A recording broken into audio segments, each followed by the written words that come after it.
called today and said that they had corn that was on sale at Food Line, which is a chain brand of grocery store that we have around South Georgia.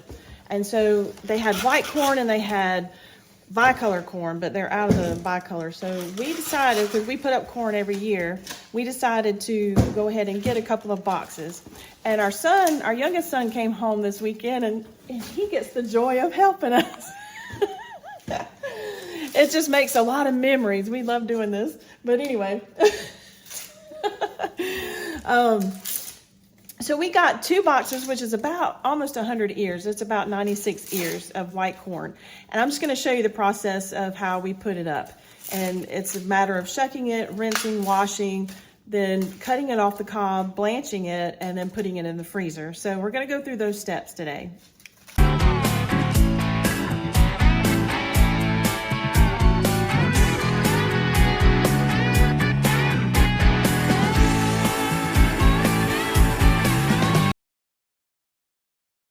Now that the guys have all the corn shucked, I'm washing it off and getting the silks off.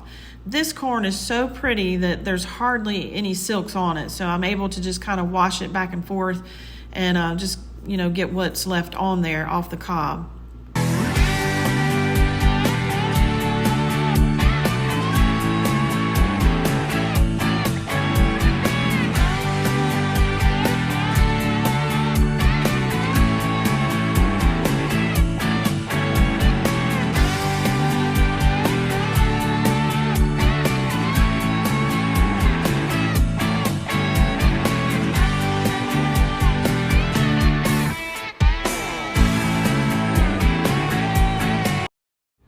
Well, because this is really hard work, we decided it was time to take an ice cream break.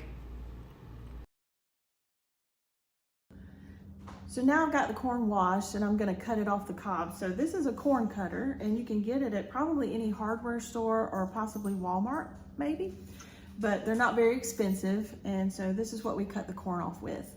Unless you have something fancy that's electric, but we don't have that. We do it the old-fashioned way.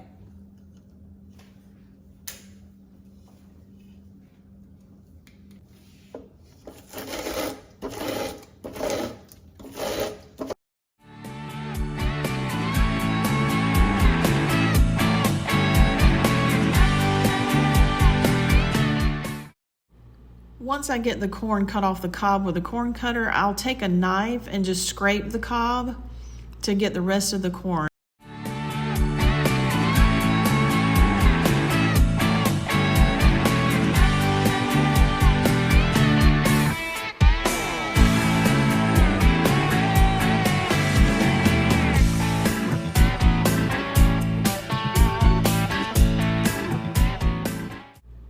Sometimes I like to cut off the caps of the corn kernel to make the corn a little bit thicker, and then I'll use the corn cutter to cut the rest of it off.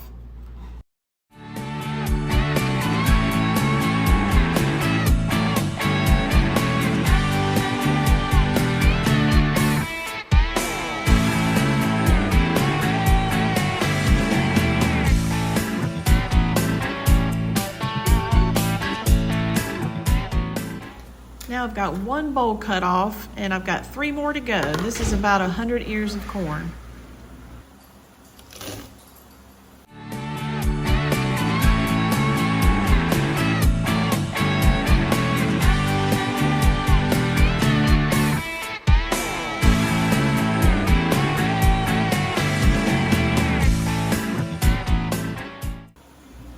Now that I've gotten 2 bowls of the corn cut off, Joel's getting ready to take over for me so that I can start the blanching process of the corn before I put it up.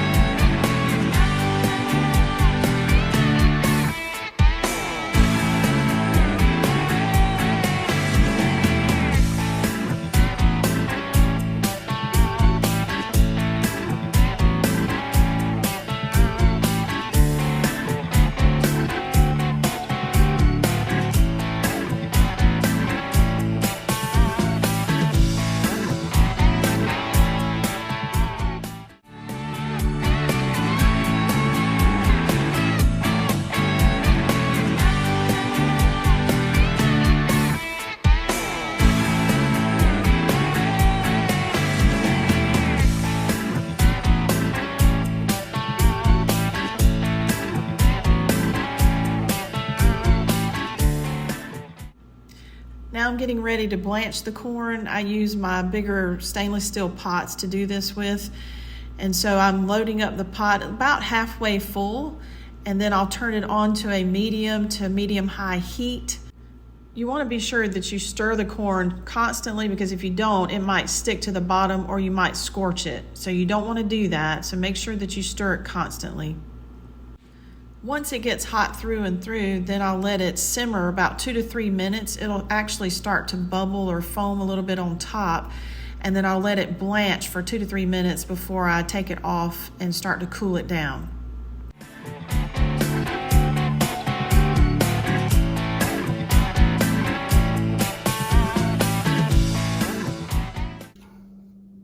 So my sweet husband has almost finished cutting off the rest of the corn. That was another 2 bowls. And now we're getting ready to blanch the rest of it.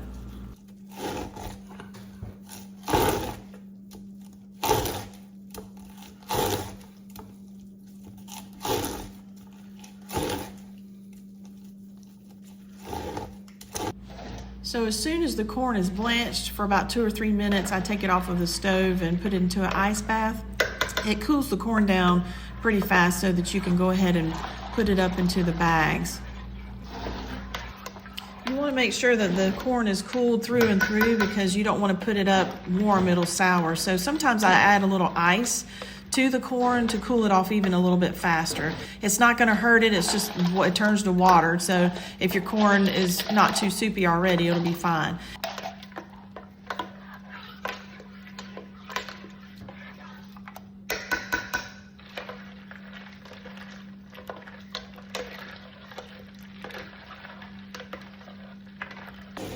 Now we're ready to put it into Ziploc freezer bags. I use the quart size, and these work just great. I add 4 cups to the quart bag.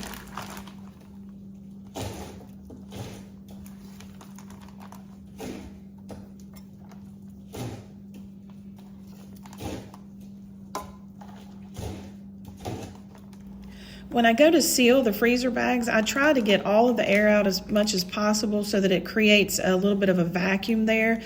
If you can't seal it completely and there's a little bit of corn on the seal, sometimes you might get freezer burn with that. So I always make sure the seal is clean and try to close it up as good as I can without any air.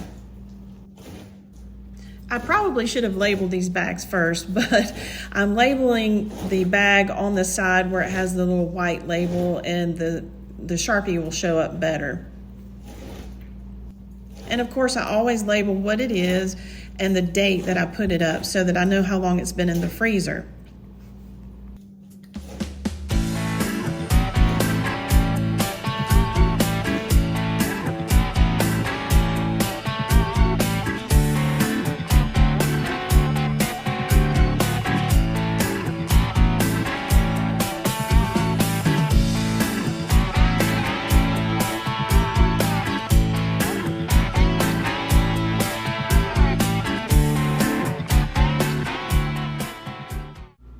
I wanted to put up a few pints instead of quarts, so I only added 2 cups to each bag to equal a pint.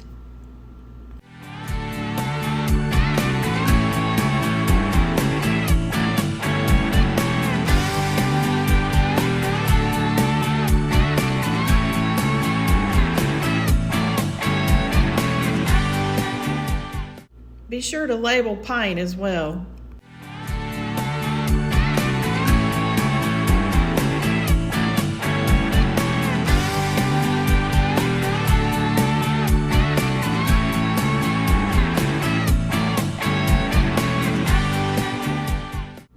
This was beautiful white corn. I got 9 quarts and 8 pints out of it, which was about 13 quarts altogether. So it was great. And we're gonna really enjoy eating it this year.